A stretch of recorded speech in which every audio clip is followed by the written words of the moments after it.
Hello and welcome to our podcast today. I'm Stewart Gandolf, CEO of Healthcare Success, and today I'm honored to be a guest host here at the Healthcare Marketing and Physician Strategies Summit. Shout out to Judy for inviting me, so thank you very much, Judy.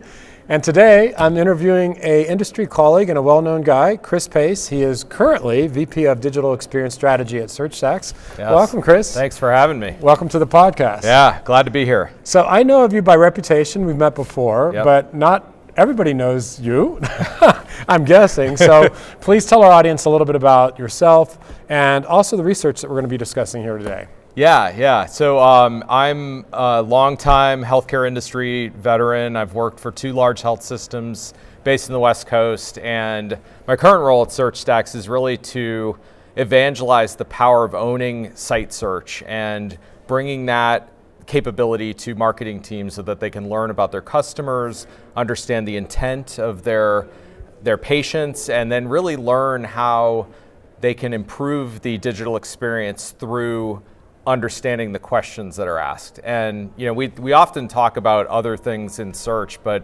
really this is a gold mine of information that I think we're starting to see some momentum and adoption and understanding of what this means for marketing teams, knowing that the world is changing around us. You know, it's so funny. We're here at this great conference, and there's so many really big pictures. What do we do in a media crisis, and what's happening with AI? But the actual search on site is such an important issue and we'll talk about why in just a moment. Yeah. But sometimes we overlook these tactical things that have a big outsized experience, don't you find? I do, and we also get into our own little echo chambers of well, what do we do to fix it and how do we address it? And that was why we decided, instead of guessing, let's ask consumers. And so that's the research that you were alluding to. And so we asked 1,000 consumers across the nation, hey, what does it take to improve and enhance trust? And specifically, how can a digital experience address that? And more importantly, how can search help improve a digital experience? And so that's what we're going to be talking about today, and I'm really excited to dive in. Yeah, it's absolutely true. And it's funny, one of the things that looking at the report, these things, by the way, don't surprise me at all. Right. Having been at this for so long, I feel a little bit vindicated. Yep. So according to your research, 80% say a strong digital experience increases trust in a health system. I bet that would surprise a lot of people. Doesn't everything happen in the exam room, Chris? Well, you would think that, and yet also you were spot on that when we started to see these results come through, it was well, duh. I mean, that's what I kept feeling. And it doesn't surprise me at all that 80% feel this way, because the exam room and the doctor-patient experience is the most important part. It is the product that health systems and healthcare marketers have been selling, but where we meet those customers is online, and the data tells us this now, and we have the facts to prove it. And that first impression can drive the decision of whether or not they continue to go down the path to book the appointment to ultimately have the care encounter with that provider. But first is the website. And I talk to clients about this all the time. That is the first impression. It is the front door. We'll talk about that in a moment. Everybody's checking you out. Even if they're not looking for you directly, they're still checking you out online. The research further said that 75% of patients use a health system website during care decisions, not after. So what does that mean? How should health systems be thinking about these kinds of issues? Yeah, well, what's been changing pretty rapidly is the decisions and the reputation discussions and alignment to your brand is happening outside of you. I mean, we know Google's pretty much the front door of the front door. It's like that screen door in the porch before they get to the front door. But then when a transaction needs to occur, or that last mile of the engagement before they make a decision to book that appointment is really where your website comes in to shine. And a lot of investment has been made on web technology in the last 10 years and building content and being visible outside of your website so that you can pull people in. And with the advent of ChatGPT and other LLMs, basically awareness and consideration are happening outside of your digital walls before people even get to you. So what's changed is the reason why people are there is really to book and lean in on that trust that they've kind of picked up over those digital cues that brought them there in the first place. That is something we're seeing all across the board for our own company, for our clients. People are coming in not just saying, hey, they've like, oh, I've done all my homework, and you're the ones, right? Right. And so that you're at the critical moment. By the way, I don't know if you use this one, but I always refer to it as the 2-yard line. You've worked so hard to move all the way down the field, and then you drop it at the 2-yard line. You go off and get a coffee or a Coke and a beer, and like you forget the whole thing, right? Yep. So on that note, you research further, and these are my lifetime pains here. Yeah. There's a little bit of therapy we can have too. This is stuff I've been talking about for years. So 81% of patients say that site search is very important to their experience, but 60% report major frustrations. Again, I'm not surprised, but why is there this gap? Yeah, and those frustrations come through a couple threads the research showed. The first is outdated information. So, as search capabilities have improved and discoverability of content has expanded, your incorrect information is delivered at scale faster than ever. And so, you think about the vastness of a typical healthcare website. They can be 8 to 20,000 pages of content. And also you have siloed teams that might be publishing content across different departments. And what gets lost in the shuffle is the accuracy of information. And site search can expose the accuracy or really expose the inaccuracy of content. So that's kind of frustration point one. The second point is I can't find what I'm looking for. And what happens when that occurs? People pick up the phone and make a phone call. And phone calls to call centers are already overwhelming. Wait times and hold times are high. The cost of a phone call is somewhere between $15 to $25 per phone call. And so you're putting added operational burden on your contact center because of a bad digital experience. And it's no one's fault, it's just a matter of too many things to do and too little time to do it. And so having the insights to give you the cues that say, hey, these things are happening and people are looking for this specific thing, like what time's your gift shop open, or when can I visit my loved one in the hospital? I mean, those aren't revenue drivers, but those are certainly customer satisfiers. And so making sure that information is not only accurate, but available and searchable inside of your experience is crucial to delivering that trust. So in fairness, I mean, I get it. As a hospital system, they may have thousands upon thousands of pages, and things get out of date, things become inaccurate, but it is healthcare. Right. We are talking about some pretty high consequences here Yep. to patient lives, patient safety, patient convenience, patient experience, not to mention the fact that AI and Google are looking for that, right? With your money or your life, kinds of things. So this is an important issue. So in fairness, I get that it's hard, but it's still really important. So, and we also talk a lot about this whole digital front door, which at least you and I talk about this Yes. and a few others Yes. maybe. So what does that mean now in terms of health systems delivering on the promise when they're trying to, deal with old information or outdated information, but it still remains the digital front door?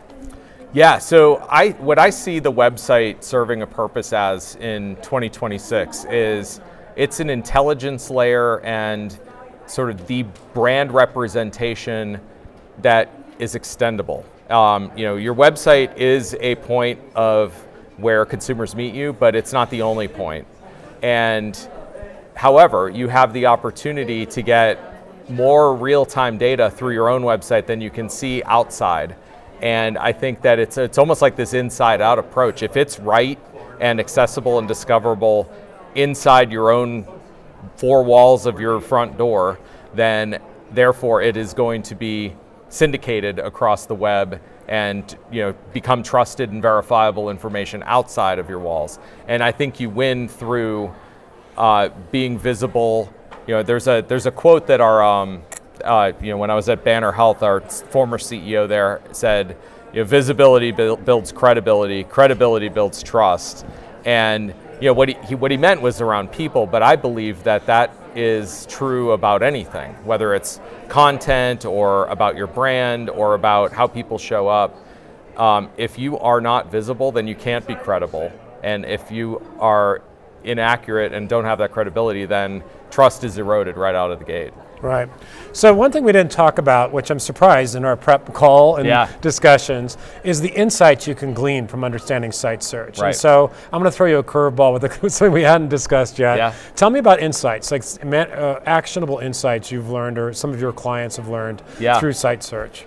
Yeah, so one of our customers is University of Chicago Medicine, and they had a really interesting use case where they had done some user experience and UI design when they launched their new patient portal, and inside of their own sort of think tank, they figured that they had the right exact place to put the portal login, and they were wondering why they weren't getting more adoption faster, and thankfully they had SearchStax's site search capability loaded on their website. And so what they were able to do is look at their search logs and see, okay, what type of questions are people asking? Because we've gone through user testing, we've done proper UI analysis, and this is saying where this should be.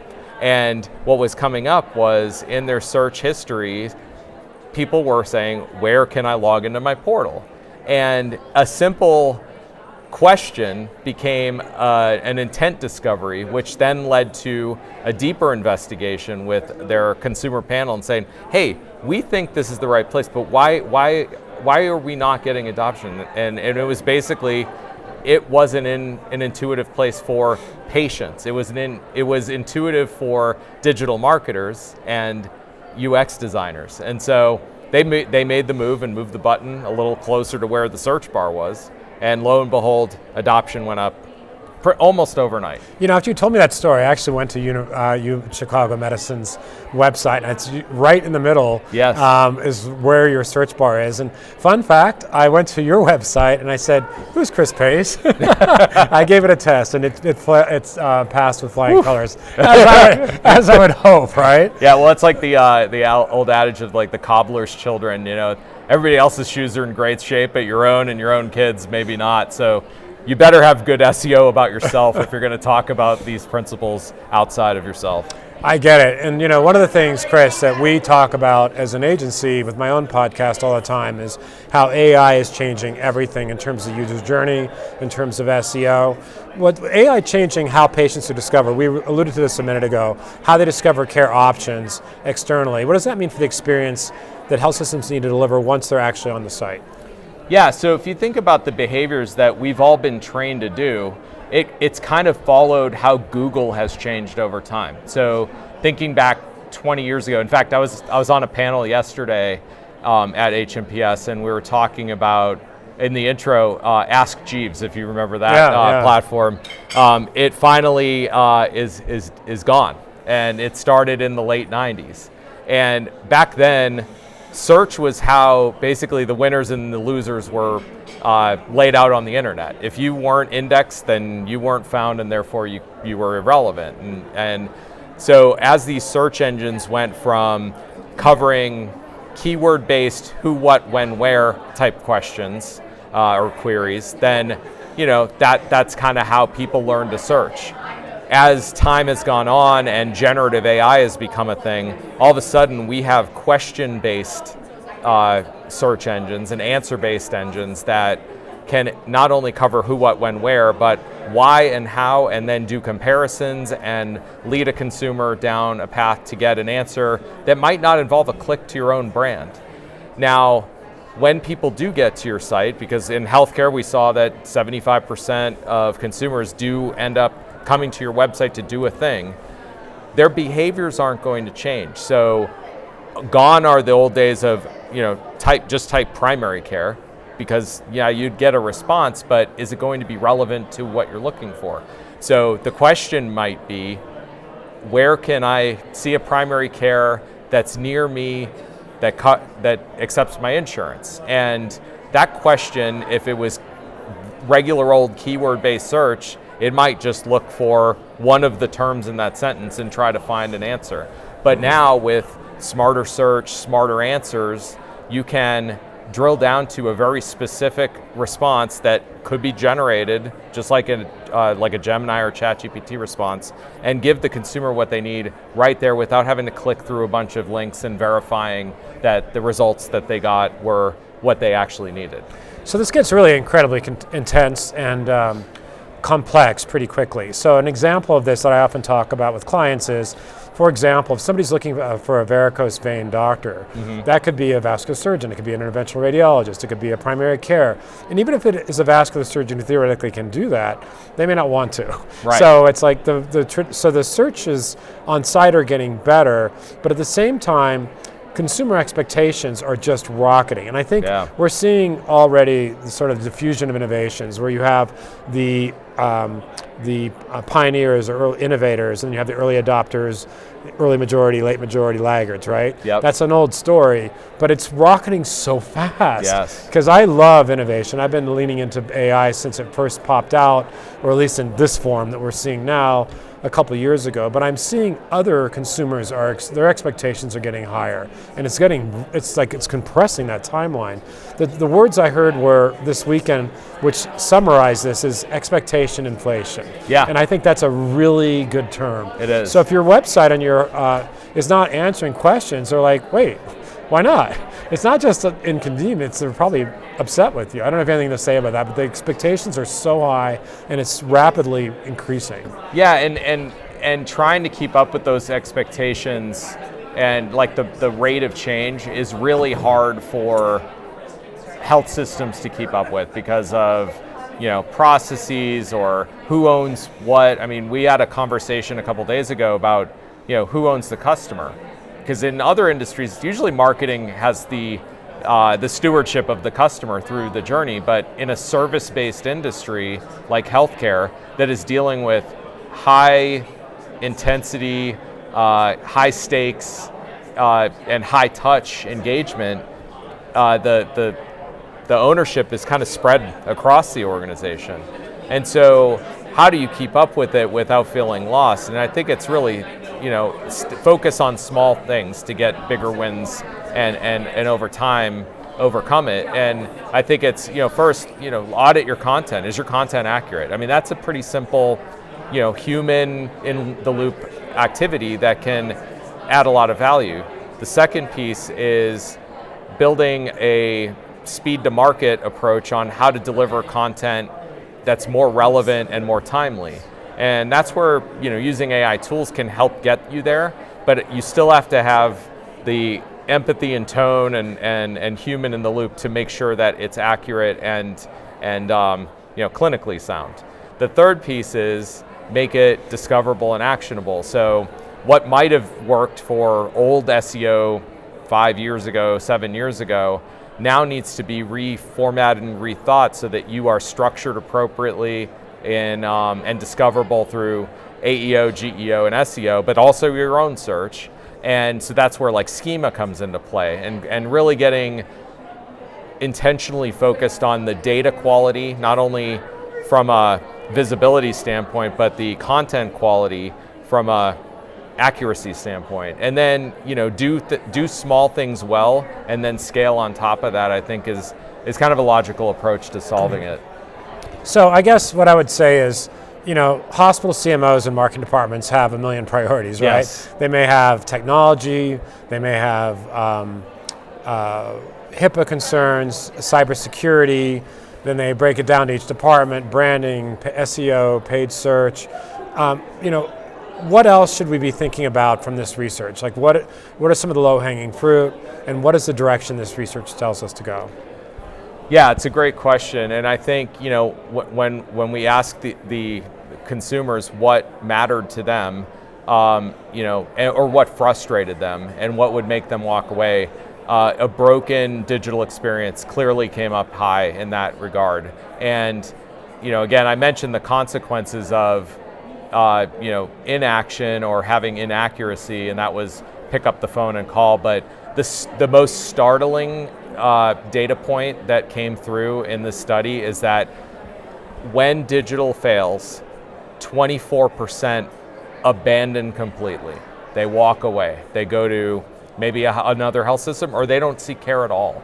And I think that, as organizations that are in our communities that are trying to keep our communities healthy and well, there are too many people left on the sideline. And I heard a talk the other day about how powerful activation of patients that have been latent is so important, because it's revenue that's sitting there, but it's also the right thing to do to support our communities. And anything we can do to chip away at that 24% that walk away is only going to get like that triple win. It helps our community, it helps our health system, and it helps our employees feel like they're doing right by patients. That's a drop mic moment, right? When you talk about 24%, that's just, wait, what? That was the one where I looked at the data and I didn't say, well, duh. Yeah. That was like, whoa. That's a lot. We have a mission here now. Chris, I've been doing this for a few decades now, and it's like the whole process of, and this has been confirmed by people like Press Ganey. The biggest source of frustration over and over and over again is making an appointment. Like the first chance to bring in revenue, to say hello, to make someone feel comfortable at a high stress moment of their life, oftentimes in the hospital sector, is usually a mess. From the phones to sometimes call centers to online appointment scheduling, like all of it. But this is such an important issue. But I am hopeful. Yes. Like technology is making it better. Yeah. And it's like, because I actually thought about buying a phone center once for my clients because they're just so bad at it. But I don't know if you have any last thoughts on this part, but it's like technology is really making a big difference. It is. And you think of the hard to solve things in healthcare. I mean, right now we have physician shortages, we have access challenges, and all of those are big problems, and they're macro problems. And marketers feel frustrated because they are kind of cherry-picked to be the ones to solve all of the challenges, and usually not given enough resources to do it. And I think that just given the fact that we have this opportunity to, at minimum, deliver a digital experience that aligns with their expectations and can give them comfort and maybe deliver some access where your health system might have it and it's just kind of untouched and there's no awareness because it's not visible, then we can start to chip away at that friction. And I think that there's a lot of people that are working hard in this industry to try and do the right thing, and just giving folks a little bit more intelligence around what their customers are saying. Search is a great way to do it. It's a light lift. Usually doesn't involve a lot of IT coins to get through in that process, and the results are endless. And again, it's that 24% I always think about that is left behind, and if we can just get them back in the system, then we all win. Great, Chris, awesome interview. I knew it'd be fun. Thank you so much. Did you have good? Yeah, it was awesome. Yeah. Thank you for listening. Yeah, thanks everybody.